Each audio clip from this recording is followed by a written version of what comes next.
And the year is 1904. That goes back a little bit. 1904.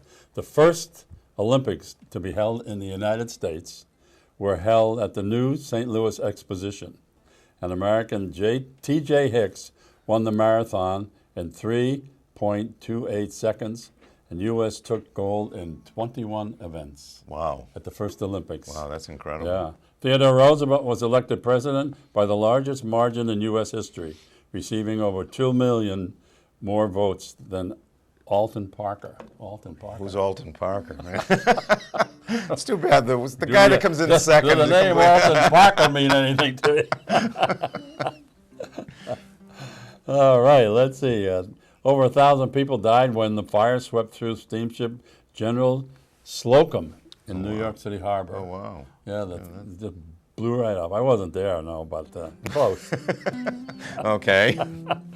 26 buildings over 80 blocks in Baltimore were destroyed by fire in 1904. 80 blocks. It happened a lot in those days. I think fires they didn't really have the water pressure. Exactly. Didn't have the equipment. Right. Probably a lot of it was bucket brigade and stuff I'm like sure. that. Yeah, I'm sure. 1904. This is hard to say here. Uh-oh. The World Series was canceled when New York Giants manager John McGraw refused to let the team play Boston. You've got to be kidding me. It's right there. I hesitated to read this. That's unbelievable. Yeah. Jeez. And our celebrity entertainer, born in 1904, is? You know, I was not familiar with this guy until just very recently. Yeah, about 15 minutes ago. I said the celebrity's Russ Morgan. Jack said, who? Russ Morgan, I did some quick reading, and I can't believe this guy. This guy was amazing. He was a big band leader back in the 30s and 40s. He was born April 29th, 1904 in Scranton, Pennsylvania. And at 14, he earned extra money as a pianist. And he said, well, with this extra money, I'm going to buy a trombone. And he learned, and he taught himself how to play it. So now the guy plays piano and trombone. All of a sudden, he goes to New York, and at the age of 21, he started to write arrangements for both John Philip Sousa and Victor Herbert. I mean, that's unbelievable. The guy was a genius. Yeah. The guy was a genius. And then he finally was seen by Tommy and Jimmy Dorsey. He played with them, and amazing other band leaders. He then had a show on radio called Music in the Morgan Manor, WXYZ, and it was one of the most popular radio shows at the time. He also did arrangements for the Detroit Symphony Orchestra. I mean, that's unbelievable. Yeah, right. The guy wrote arrangements for the Detroit Symphony, and he was then at the Cotton Club in New York, which is probably the top of the line club. Right. Yeah. He did all kinds of things, and as a piano player and as a trombonist, he was also a musical director for Brunswick Records in New York.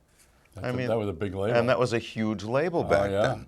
And he also met Rudy Vallée, and Rudy Vallée had him on his show. And you know, I get a kick out of the name of the show. The Fleischmann Yeast Radio Show, you know, that's unbelievable. But here he was, and then he was on the Rinso Lifebuoy Show on NBC. So this guy had an incredible career. Unfortunately, he lived to 1969, so he had a great life. Yeah. Just a genius. He was a genius.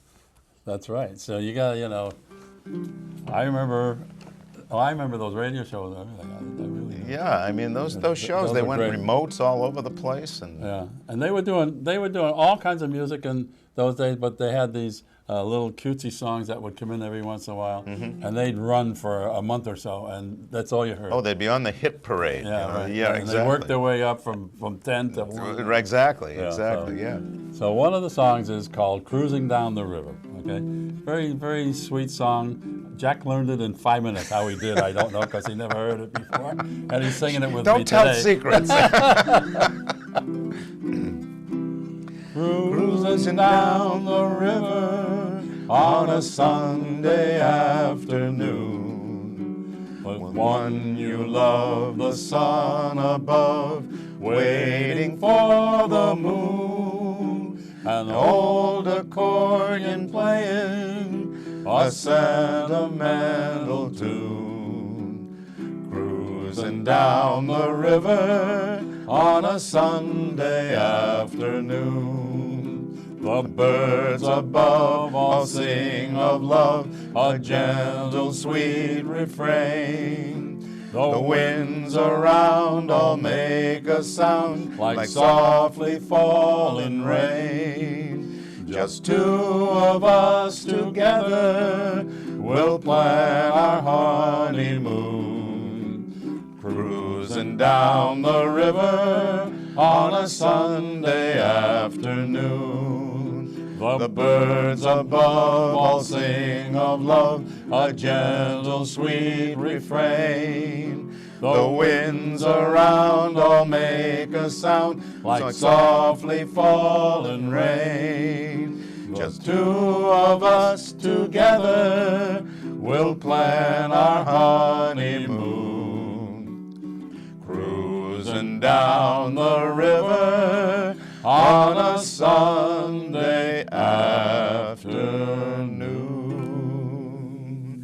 Russ Morgan, 1904.